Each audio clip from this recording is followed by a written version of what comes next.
বাড়িতে যখন মাছ মাংস কিছু না থাকবে বা মাছ মাংস কিছুদিন খাওয়ার পর খেতে ইচ্ছা না হলে বাড়িতে থাকা পাঁচমেশালি সবজি দিয়ে কিভাবে সেদ্ধ ভাতটা বানাবেন তার রেসিপিটা আজকে আমি শেয়ার করে নিচ্ছি।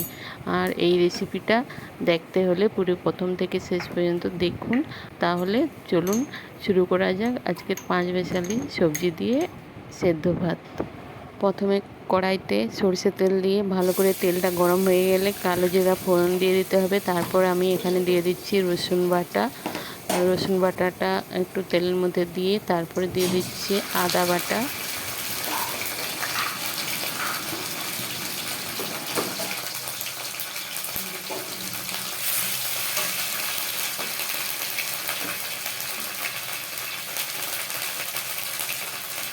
এরপর দিয়ে দিচ্ছি হলুদ গুঁড়ো।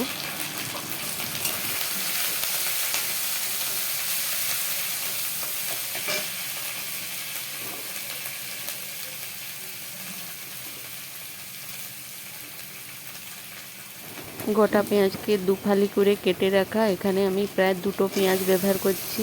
4 ফালি পেঁয়াজ দিয়ে দিলাম এই মশলার মধ্যে।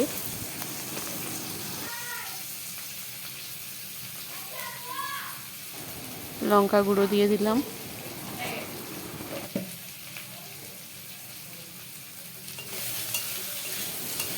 দিয়ে ভালো করে মশলাটাকে ভেজে নিতে হবে। এরপর কেটে রাখা টমেটো দিয়ে দিচ্ছি মশলার মধ্যে। টমেটোটা দিয়ে কিছু সময় মশলাটাকে ভালো করে কষিয়ে নিতে হবে। এরপর আমি এক এক করে ভালো করে ধুয়ে রাখা সবজিগুলো এক এক করে দিয়ে দিচ্ছি।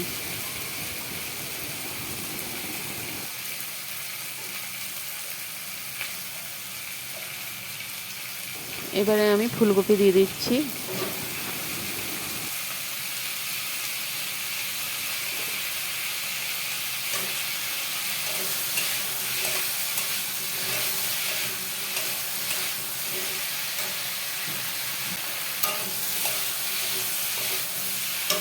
কেটে রাখা গাজর দিয়ে দিলাম।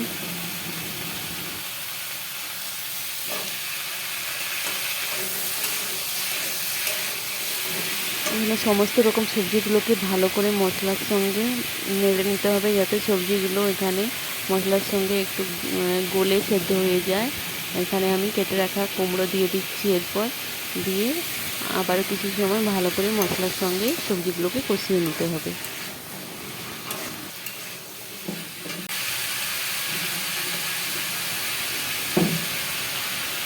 এটা ধুয়ে রাখা আলু দিয়ে দিচ্ছি।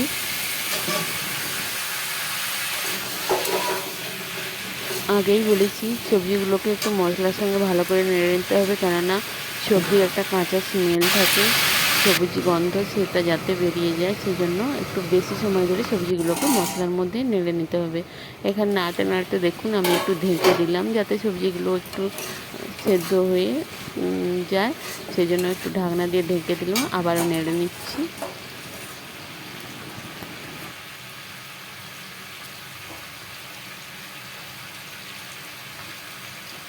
এখানে আমি কিছুটা সয়াবিন নিয়ে নিয়েছি। সয়াবিনটাকে বেশ কিছু সময় জলে ভালো করে ভিজিয়ে রেখেছিলাম।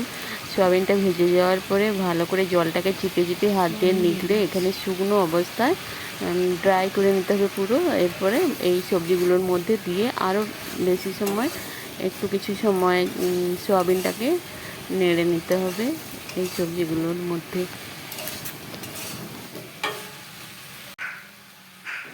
এরপর আমি এখানে কাঁচা সবুজ মটর দিয়ে দিচ্ছি।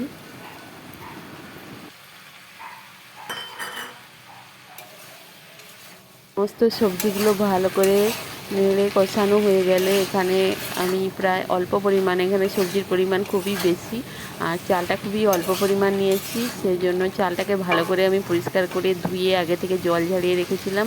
এরপর এই সবজির মধ্যে চালটাকে দিয়ে দিচ্ছি। দিয়ে ভালো করে একটু নেড়ে কষিয়ে জল দিয়ে দিতে হবে, যেহেতু এটা সেদ্ধ ভাত হবে সেজন্য সবজিগুলোর স্মেলটা একটু সেদ্ধ সেদ্ধ থাকে, সেজন্য চালটাকেও এর মধ্যে একটু কষিয়ে নিতে হবে, স্মেলটা যাতে বেরিয়ে যায়।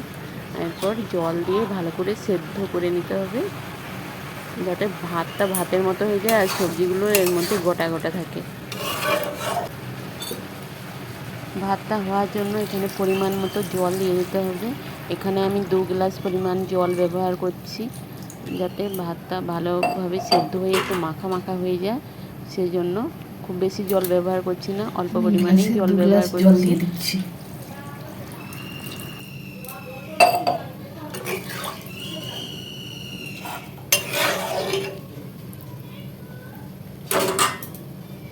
ঢাকনা দিয়ে ঢেকে দিচ্ছি সেদ্ধ হওয়ার জন্য।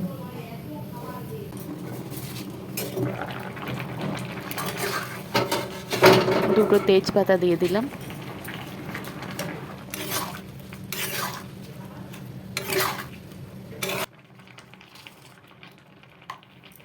এখানে ভাতের মধ্যে লবণ হওয়ার জন্য এখানে আমি পরিমাণ মতো লবণ ব্যবহার করছি। আপনারাও আপনাদের পরিমাণ মতো লবণ ব্যবহার করবেন। আমি এখানে 1 চামচের মতো লবণ দিয়ে দিচ্ছি। আর ভাতে তো সবজি দেওয়া হয়েছে, আপনারা যদি একটু ব্যালেন্সটা সেট করতে চান চিনি দিতেও পারেন, আবার নাও দিতে পারেন। আমি এখানে 1/2 চামচের মতো চিনি ব্যবহার করছি। আর এরপর আমি ঘি দিয়ে দিলাম, যাতে একটু স্মেলটা খুব সুন্দর, যেহেতু নিরামিষই সেহেতু একটু ঘিয়ের স্মেলটা থাকবে, সেজন্য এখানে আমি একটু 1/2 চামচ ঘি ব্যবহার করলাম।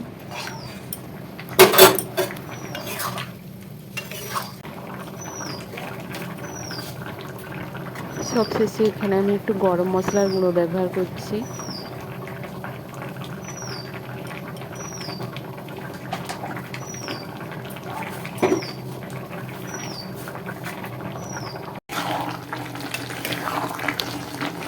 এই ভাতের মধ্যে কিন্তু আমি কোনো রকমের ডালের ব্যবহার করিনি।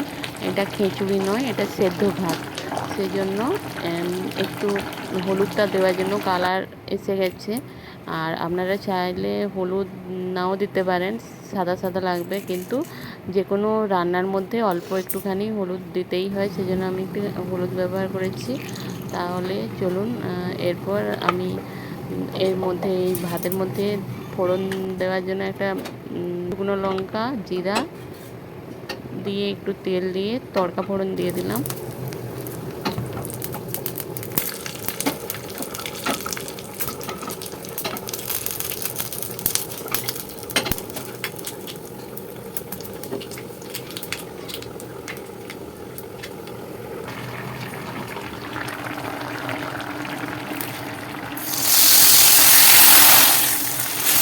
এইভাবেই আপনারাও বাড়িতে থাকা 5 মেশালি সবজি দিয়ে সেদ্ধ ভাত বানিয়ে খেতে পারেন। তাহলে আজকের রেসিপি যদি ভালো লেগে থাকে লাইক, কমেন্ট, শেয়ার করবেন, সাবস্ক্রাইব করবেন। তাহলে চলুন, আবারও দেখা হচ্ছে অন্য কোনো নতুন রেসিপি নিয়ে আগামী এপিসোডে।